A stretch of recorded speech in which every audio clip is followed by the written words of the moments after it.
talk about the history of video games, there's a couple games that you have to talk about, like Pong and Pac-Man and Super Mario Brothers, that really influenced the entire video game industry. And Xevious is one of those titles.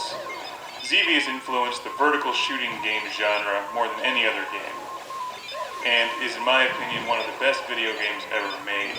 And incredibly challenging, frustrating, and enjoyable all at the same time. This game was released in 1982 and has fortunately seen a comeback on Xbox Live. And I think Xbox Live is tremendous, and the Xbox Live Arcade, bringing back the old school games from the 80s and platformers from the 90s. And I can't say enough good things about Xbox Live. Not only does it bring back these great old school games, but it brings them back in high definition. You can play them through your HDMI cable into an HD TV, and it's just tremendous. Xevious is presented in its original native aspect ratio as you would have played it in the arcade, which is like a television laid on its side. It probably looks very familiar to those of you who have played games like Raiden, and there's so many games in this genre now. As a general rule, I think they're more popular in Japan than they are over here in the States, and I think that's unfortunate, because I personally like this genre a great deal. It's challenging, it's fun. As you know on this show, I love being the lone, daring starfighter against countless enemies, impossible odds, on a questionable, vague mission that usually doesn't matter anyway, because what's the point of this game is to get through it, to have fun, to rack up points, and to shoot things and watch them blow up. Xevious came out in the arcade in 1982 and has since been seen on game systems like the Atari 7800 and the NES.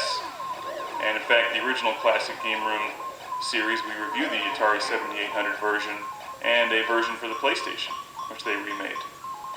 As you can see from the screen, you have two different weapon options. And that's one of the things that makes Xevious unique. But for starters here, you have your lasers, your twin cannons, I think they're lasers, maybe they call them something else, and your bombs.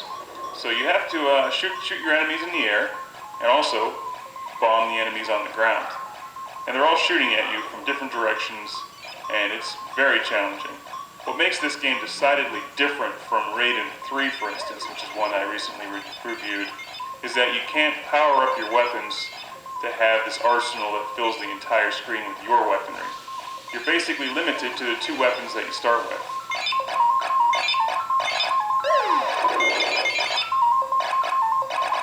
So instead of getting that massive, huge shotgun burst of red bullets that most vertical games have, or a special weapon that you can blow up and then eliminate all enemy fire when it's about to kill you, you really have to rely on some serious skill and dodging the enemy fire.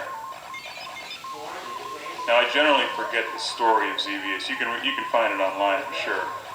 But you do encounter a couple bosses as you continue on in the game. And wave after wave of enemy. The variety of enemies changes on you. And my favorite part of this game, something I've loved since I was a kid and played this on my Atari 7800, is those spinning metal plates that come at you. And at the time, those were just amazing. That kind of graphics in a video game was just unbelievable. Xevious was way ahead of its time. And you can see why it influenced this genre so much. And just these simple things like the little tank boats in the water. You can't just bomb them. You have to actually lead them with your bomb and hope that they run into it. So it requires a lot of skill to hit all the enemies in this and rack up serious points. And with Xbox Live, of course, they give you the added incentive of going for gamer points, which are addictive and a lot of fun to collect for no apparent reason. But the other great thing about Xbox Live, of course, is you can see how your score ranks up against everybody else and friends of yours. What's really incredible about Xevious is that this game came out in '82, and it really doesn't look any different than newer games today. Maybe it's slightly different, but I mean, there's only so much you can really do with a two-dimensional vertical scrolling game before it starts getting ridiculous. And I'm not a big fan of adding in all those three-dimensional polygons and crap floating all over the screen. I think keeping it simple like this is the way to go. And that's why I like Xevious so much in games like Raiden 3. Now, I'm generally not a huge fan of using the Xbox 360 controller on this game. It's definitely challenging. I prefer the arcade-style joystick and buttons, but you know, what are you going to do when you just don't have a stand-up Xevious arcade machine in your basement? Xbox Live is about the best thing you can have. So it does require some skill to hammer away at the button, and also remember to bomb your enemies at a precise time. This is not a game where you can just hold down the fire button. It does give you an option to do a manual shot where you just fire at the rate that I'm firing at now, and also I use my other trigger to hold down the auto fire. So if a wave of enemies comes at me, I hold down that trigger and it lets off a machine gun burst of shots. But you cannot just hold down a consistent auto fire for the entire game. And for whatever reason, the music, although it just repeats itself over and over again, it never gets old. And maybe that's just because Xevious is that awesome.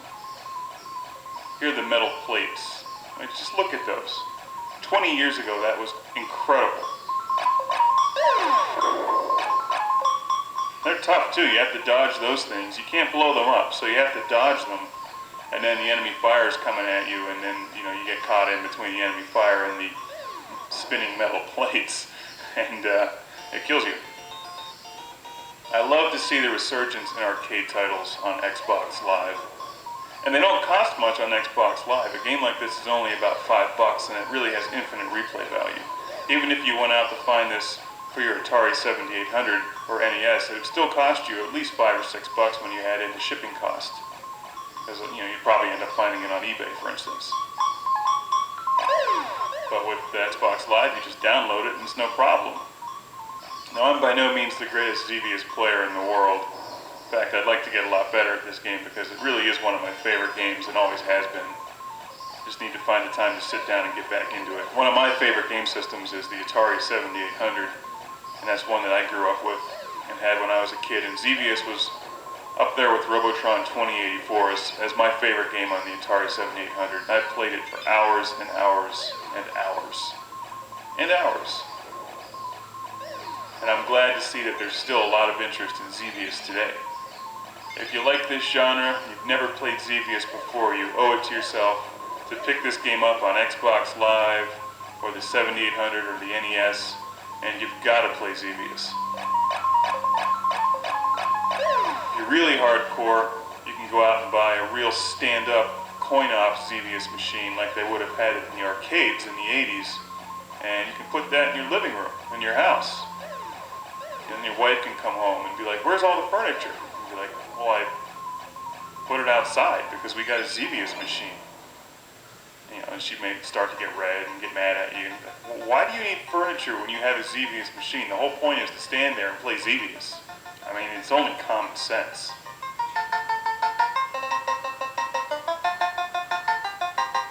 It's like replacing your dining room table with the cocktail version of Ms. Pac-Man.